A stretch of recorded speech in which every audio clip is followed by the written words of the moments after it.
श्री सद्गुरुनाथ महाराज की जय। गुरुर्ब्रह्मा गुरुर्विष्णु गुरुर्देवो महेश्वरः गुरुर्साक्षात् परब्रह्म तस्मै श्री गुरुवे नमः। तत्व चिंतामणि शंका समाधान। आज इस विषय पर हम सभी श्रवण करेंगे।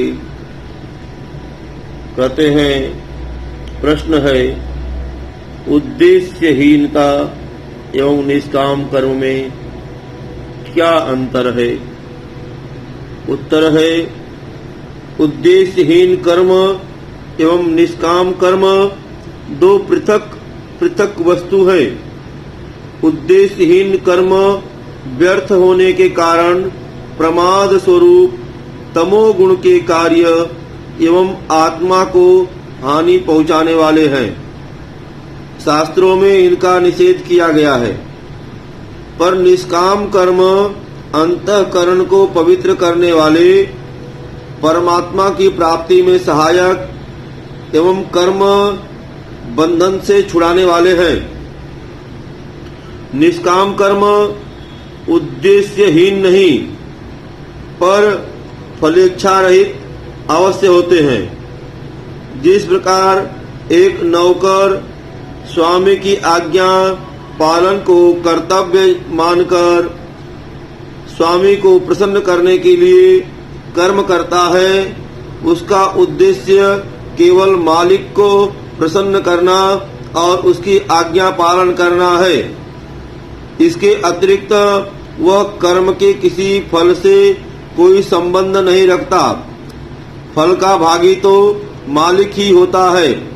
इसी प्रकार परम पिता परमेश्वर की आज्ञा पालन करते हुए कर्म फल की इच्छा को त्याग करके केवल भगवत प्रीत्यर्थ कर्तव्य पालन स्वरूप किए हुए कर्म निष्काम कर्म होते हैं। इसमें आसक्ति और ममता को स्थान नहीं रहता। प्रश्न है कि गंतव्य स्थान के निश्चय बिना राह चलना कैसे संभव है? क्योंकि प्रायः देखा जाता है कि कोई भी कार्य लक्ष्य स्थिर किए बिना नहीं होते। उत्तर है कि उत्तम उद्देश्य यानी परमात्मा की प्रसन्नता का लक्ष्य रखकर कर्म करने चाहिए। उद्देश्य रखना पाप नहीं है। इच्छा, कामना, आसक्ति और ममता ही पाप का मूल है। प्रश्न है, यदि कोई ईश्वर से किसी वस्तु की याचना न करके केवल ईश्वर भक्ति और ईश्वर प्रेम की ही याचना करता है, तो क्या इसको कामना नहीं कहेंगे? क्या यह मांग निष्काम कहलाएगी? धन धान्य के याचक कौड़ी के याचक हैं और भक्त अमूल्य रत्नों के याचक हैं। तो भक्तों के लिए भक्ति मुख्य है और धन चाहने वालों के लिए धन मुख्य है। हुए तो दोनों याचक ही, फिर भक्तों में निष्कामता कहाँ रही? इस प्रश्न का उत्तर है कि जो प्रेम केवल प्रेम के लिए ही होता है वही विशुद्ध प्रेम है। उसके समान संसार में और कोई पदार्थ नहीं है। इसी प्रेम का लक्ष्य कर जो स्वार्थ रहित हो परमेश्वर से प्रेम करता है, मुक्ति तो बिना चाहे ही उसके चरणों में लौटती है। इस प्रेम की कामना निर्मल पवित्र कामना है। इस उद्देश्य से किए जाने वाले कर्म सकाम नहीं होते, क्योंकि ईश्वर में प्रेम होना किसी भी कर्म का फल नहीं है। या तो कर्मों के फल का त्याग का फल है, या तो कर्मों के फल त्याग का फल है। निष्काम कर्मी कर्मों के फल का त्याग करता है पर वह त्याग के फल का त्याग नहीं करता।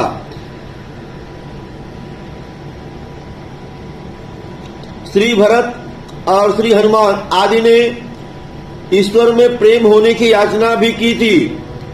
अवश्य ही यह याचना थी, पर कर्मों के फल की याचना नहीं थी। कर्मों के फल की याचना नहीं थी, इसी से उसकी निष्कामता में कोई दोष नहीं आया। वे सकाम नहीं समझे गए, क्योंकि सकाम कर्मों का फल तो पुत्र, धन आदि या स्वर्ग आदि की प्राप्ति है, जो संसार में फंसाने वाले हैं। ईश्वर प्रेम या ईश्वर प्राप्ति संसार के उद्धार करने वाले हैं। हाँ, त्याग के फल का त्याग और भी श्रेष्ठ है, पर वह साधक की समझ में आना कठिन है। उसे तो सिद्ध पुरुष ही समझ सकते हैं। ऐसा त्याग ईश्वर और ईश्वर प्राप्त भक्त ही कर सकते हैं। तुलसीदास जी ने कहा भी है कि हेतु रहित जग जुग उपकारी, तुम तुम्हार सेवक असुरारी। अतः प्रेम का भिखारी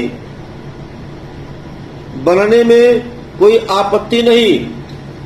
प्रेम का भिखारी तो हम भगवान को भी कह सकते हैं। कोई मनुष्य किसी से किसी बात की इच्छा न रखकर हेतु रहित प्रेम करे तो वह प्रशंसा का ही पात्र है। फिर उस परम प्यारे परमेश्वर से प्रेम करना तो बहुत ही प्रशंसनीय है। इस प्रेम के त्याग की बात भगवान ने कही नहीं कही, इसे तो धारण करने योग्य ही बतलाया गया है। प्रश्न है कि गीता में जहि शत्रुम इत्यादि वचनों में भगवान इच्छा को शत्रुवात बतलाते हैं, पर धर्मा विरुद्धो भूतेषु इत्यादि में धर्मानुकूल इच्छा को विधेय भी कहते हैं। एवं बिना इच्छा के कार्य को नहीं, बिना इच्छा के कार्य हो नहीं सकते, क्योंकि विद्या अध्ययन की इच्छा के बिना पढ़ा नहीं जाता और भूख के बिना खाना नहीं जाता। तो फिर धार्मिक कार्यों की भी इच्छा करनी चाहिए या नहीं?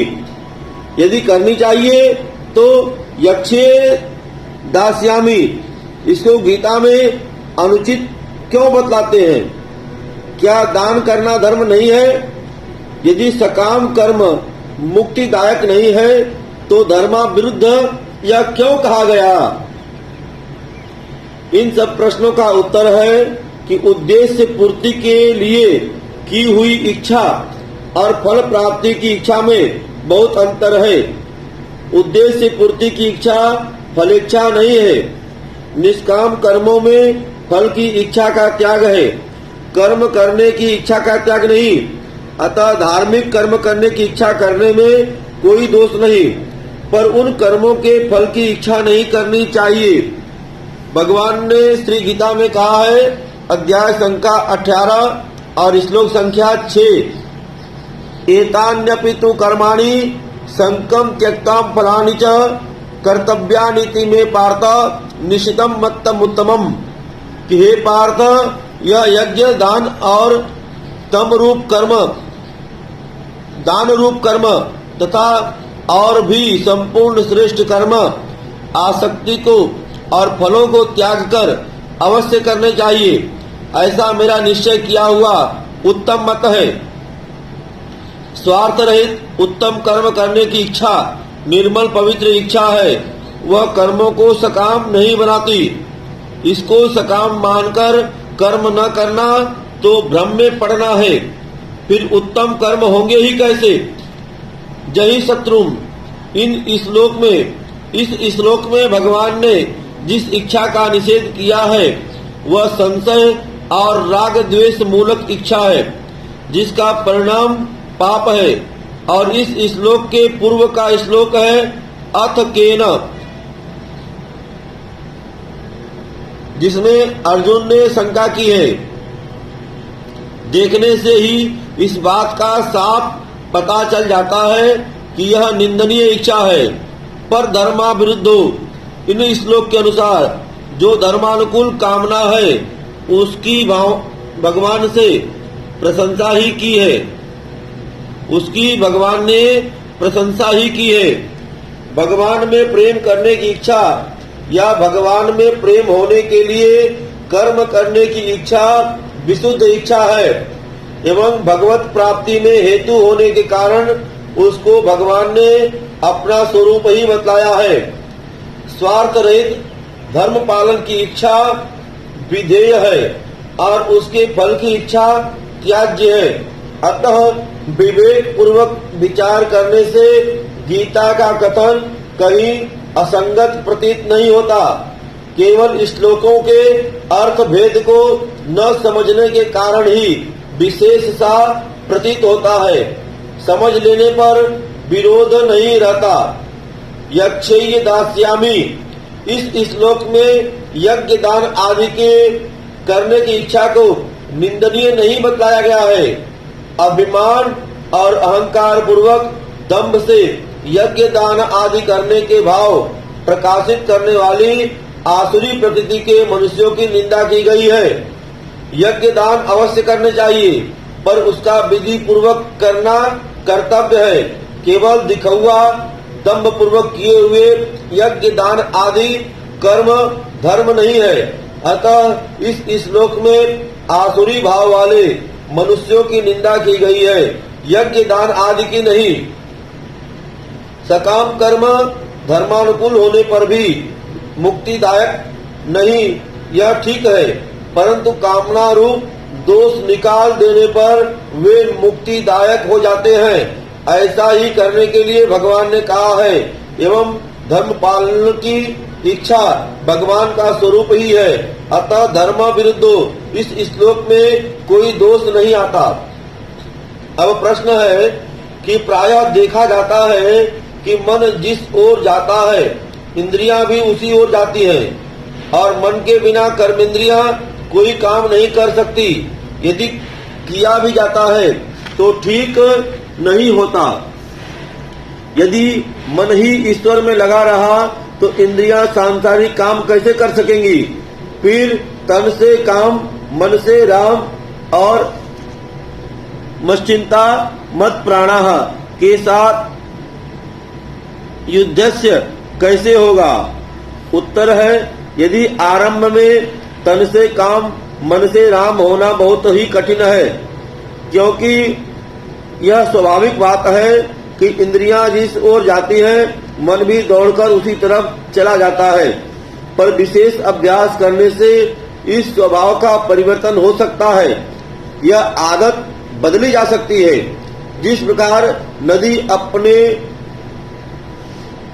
प्रकार नटी जो है अपने पैरों के तालुओं में सींग बांधकर बांस पर चढ़ जाती है और गाती बजाती हुई रस्सी को हिलाते हुए उसी रस्सी पर से दूसरे बांस पर चली जाती है, उसके प्रायः सब इंद्रियों से ही अलग अलग काम होते हुए भी मन पैरों में रहता है और यह उसके साधना का फल है। इसी प्रकार अभ्यास करने से मनुष्य का मन भी परमेश्वर में रह सकता है एवं इंद्रियों के कार्यों में बाधा उपस्थित नहीं होती। भगवान ने गीता में कहा है, अध्याय संख्या 8 श्लोक संख्या 7 कि तस्मात् सर्वेषु कालेषु मामनुस्मरः युद्धं च मप्य अर्पिता मनोषु युद्धि मामे वैश्य संशयम्। कि हे अर्जुन, तू सब समय निरंतर मेरा स्मरण कर और युद्ध भी कर। इस प्रकार मुझ में अर्पण किए हुए मन बुद्धि से युक्त हुआ निसंदेह मुझको ही प्राप्त होगा। यदि ऐसा संभव न होता तो भगवान इसका निर्देश ही कैसे करते? भगवान तो यहाँ मन बुद्धि तक अर्पण करके युद्ध करने को कह रहे हैं। यदि युद्ध करते हुए भी भगवान में मन बुद्धि लगाए जा सकते हैं तो दूसरे कामों को करते हुए भगवान में मन बुद्धि लगाने में कठिनता ही क्या है? मन की मुख्य वृत्ति को ईश्वर में लगाकर गौण वृत्ति से अन्य कार्यों को करना तो साधारण बात है, सहज साध्य है, क्योंकि मनुष्यों में प्रायः देखा जाता है कि वे मन दूसरी जगह रहते हुए पुस्तक पढ़ते रहते हैं एवं सुनकर लिखते रहते हैं। अतः इंद्रियों का कार्य मन दूसरी जगह रहते हुए भी हो सकता है। ईश्वर का तत्व जान लेने पर तो ईश्वर में नित्य निरंतर चित्त रहते हुए संपूर्ण इंद्रियों का कार्य सुचारू रूप से होने में कोई आपत्ति ही नहीं आती। जिस प्रकार सुवर्ण के अनेक आभूषणों को अनेक प्रकार से देखते हुए भी सुनार की सुवर्ण बुद्धि नित्य बनी रहती है, वैसे ही परमेश्वर को जानने वाले पुरुष की सर्वत्र परमेश्वर बुद्धि निरंतर बनी रहती है। श्री गीता में भगवान ने कहा है, अध्याय संख्या 6 श्लोक संख्या 31 में कि सर्वभूत स्थितम व्योमा भजत्ये कत्वमा स्थितः सर्वताम वर्तमानो अपि स योगीमपि वर्तते। इस प्रकार जो पुरुष एक ही भाव से स्थित हुआ संपूर्ण भूतों में आत्म रूप से स्थित मुझ सच्चिदानंद घन वासुदेव को भजता है, वह योगी सब प्रकार से बरतता हुआ भी मुझ में बरतता है, क्योंकि उसके अनुभव में मेरे सिवा कुछ है ही नहीं। अब प्रश्न है कि क्या प्रारब्ध के प्रकोप से कर्म स्वतंत्रता में बाधा नहीं पड़ती? जीव से जैसी हो भक्ति स्मृता वैसी उपजे बुद्धि। इसके अनुसार जबरदस्ती काम करवाकर सजा क्यों दी जाती है? इसमें उसका क्या दोष है? क्या गोस्वामी जी के जैसी हो भवितव्यता वैसी उपजे बुद्धि एवं सो परत्र दुख पावही सिर धुनि धुनि पछताए अकाल ही कर्म ईश्वर ही मिथ्या दोष लगाए। क्या इन दोनों में आपस में विरोध नहीं पड़ता? तो उत्तर है कि प्रारब्ध के प्रकोप से कर्म स्वतंत्रता में विशेष बाधा नहीं पड़ती, क्योंकि सुख दुख आदि की प्राप्ति में हेतुभूत स्त्री पुत्र आदि की प्राप्ति और नाश में ही प्रारब्ध की प्रधानता है। नवीन पुण्य पाप के करने में प्रारब्ध की प्रधानता नहीं समझी जाती। जैसी हो भवितव्यता वैसी उपजे बुद्धि मति रूपद्धते तादृग यादृशी भवितव्यता कर्तलगतमपि नश्यति यस्य भवितव्यता नास्ति। ये कथन प्रारब्ध कृत सुख दुख आदि के भोग कराने के विषयों में ही कहे गए हैं। नवीन कर्मों से इनका कोई संबंध नहीं। नवीन कर्म करने में तो राग द्वेष आदि ही हेतु है और उनका चेष्टा करने से नाश हो सकता है। अतः नवीन कर्मों में मनुष्य की स्वतंत्रता है और इसलिए यह उनके फल का भागी समझा जाता है। ईश्वर या प्रारब्ध की इसमें कोई जबरदस्ती नहीं है। तुलसीदास जी के दोनों दोहे युक्ति संगत एवं न्याय युक्त हैं। इन दोनों का आपस में कोई संबंध नहीं है। जैसी हो भवितव्यता वैसी उपजे बुद्धि, यह प्रारब्ध भोग के विषय में एवं सो परत्र दुख पावही कर्तव्य पालन के विषय में है। जो मनुष्य कर्तव्य पालन नहीं करता उसको अवश्य ही कष्ट उठाना पड़ता है। अतः इनमें कोई विरोध भी नहीं है। अब प्रश्न है कि यदि ईश्वर सर्वद्रष्टा सर्व अंतर्यामी सर्वशक्तिमान है तो फिर अंधों को गिरने से क्यों नहीं बचाता? निर्बल की रक्षा क्यों नहीं करता? मूर्ख को विष खाने से क्यों नहीं रोकता? यदि वह न्याय पारायण और शरणागत वत्सल है तो निर्बल अंधे मूर्ख जीव की प्रबल शत्रुओं से रक्षा क्यों नहीं करता? क्या दयावान के लिए बिना पूछे रास्ता बतलाना मना है? क्यों वह जीवों के दुख दृश्यों को देखता रहता है? इस प्रश्न का उत्तर है कि ईश्वर सर्वद्रष्टा सर्व अंतर्यामी न्यायकर्ता और सर्वशक्तिमान है। इसमें कोई संदेह नहीं। वह अंधे को बचाने के लिए, निर्बल की रक्षा के लिए, मूर्खों को विष खाने से रोकने के लिए महात्माओं एवं शास्त्रों द्वारा बराबर चेष्टा करता है। हृदय में स्थित रहकर बराबर सचेत करता रहता है। इस पर भी यदि मनुष्य शास्त्र और महात्माओं की आज्ञा का उल्लंघन करके हृदय स्थित ईश्वर की दी हुई सत परामर्श को न मानकर जबरदस्ती विष भोजन करे, गड्ढे में पड़े एवं निषिद्ध कर्मों का आचरण करे तो उसको उन नियमों के भंग करने से बलपूर्वक रोकने का नियम ईश्वर के न्यायालय में नहीं है।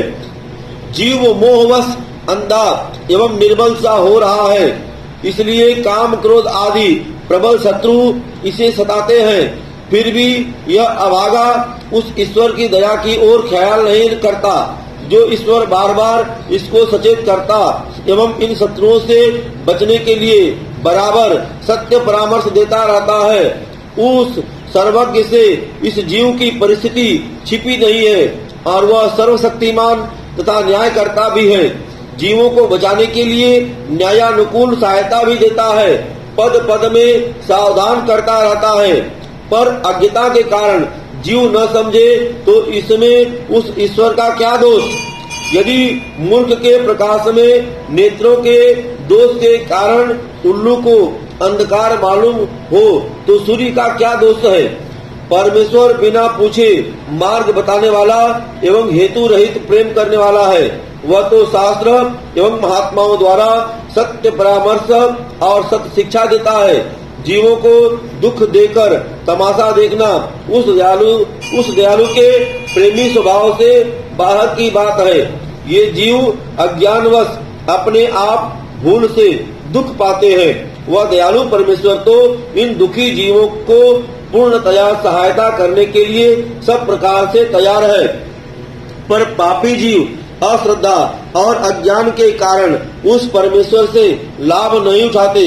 जिस प्रकार दीपक के पास पतंगों को देखकर दयालु पुरुष उन पतंगों को बचाने की अनेक चेष्टा करते हैं, पर इस रहस्य को वे पतंगे नहीं समझ सकते, जबरत जल ही मरते हैं। उसी प्रकार ईश्वर के बार बार बचाने पर भी ये अभागे जीव संसार के इस अनित्य तुच्छ विषय जन्य सुख की लोभनीय चमक में चौधिया कर उस अतुलनीय आनंद दाता की दया को भूल जाते हैं एवं इसी में फंस मरते हैं। अब प्रश्न है कि भगवान जिनके लिए योग क्षेमो वहाम्यहम्, गीता के अध्याय संख्या 9 में श्लोक संख्या 22, ददामि बुद्धि योगम तम, श्री गीता में अध्याय संख्या 10 श्लोक संख्या 10, न चिरात मृत्यु संसार सागरात ऊर्ध्वता, श्री गीता के अध्याय संख्या 12 श्लोक संख्या 7, गतिर्भर्ता प्रभु साक्षी निवासम शरणम सुहिता, श्री गीता के अध्याय संख्या 9 में श्लोक संख्या 18, अभयम सर्वभूतेभ्यो ददामि, वाल्मीकि रामायण के कांड 6 में अध्याय 18 में श्लोक संख्या 33 आदि कहते हैं। उसके सदृश भगवान का कृपा पात्र मनुष्य कैसे बने? क्या मन में काम क्रोध आदि विकारों को भरे रखने वाले मनुष्य भी ईश्वर की कृपा पात्र माने जाए एवं ईश्वर के मित्र रहते हुए भी क्या राग द्वेष आदि चोर डाकू जीवों की फजीयत करते हैं? उत्तर है कि ऐसा कृपा पात्र बनने का उपाय भगवान ने इन श्लोकों के पहले श्लोकों में ही बतलाया है। जैसे श्री गीता के श्लोक संख्या अध्याय संख्या 10 में श्लोक संख्या 9 कि मच्चिताम मत्पराणाम बोधायता परस्परम गति अत्यंतम मात नित्यम तुष्यंति च रमन्ति च, जो निरंतर मेरे में मन लगाने वाले और मेरे में ही प्राणों को अर्पण करने वाले भक्तजन सदा ही मेरी भक्ति की चर्चा के द्वारा आपस में मेरे प्रभाव को जानते हुए तथा गुण और प्रभाव सहित मेरा कथन करते हुए ही संतुष्ट होते हैं और मुझ वासुदेव में ही निरंतर रमण करते हैं। श्री गीता के अध्याय संख्या 12 श्लोक संख्या 6 कि एतु सर्वाणि कर्माणि मयि सन्न्यस्य मत्परा अनन्येनैव योगेन मां ध्यायन्त उपासते, जो मेरे परायण हुए भक्तजन संपूर्ण कर्मों को मेरे में अर्पण करके मुझ सगुण रूप परमेश्वर को ही तैल धारा के सदृश अनन्य ज्ञान योग से निरंतर चिंतन करते हुए भजते हैं। इन उपायों का साधन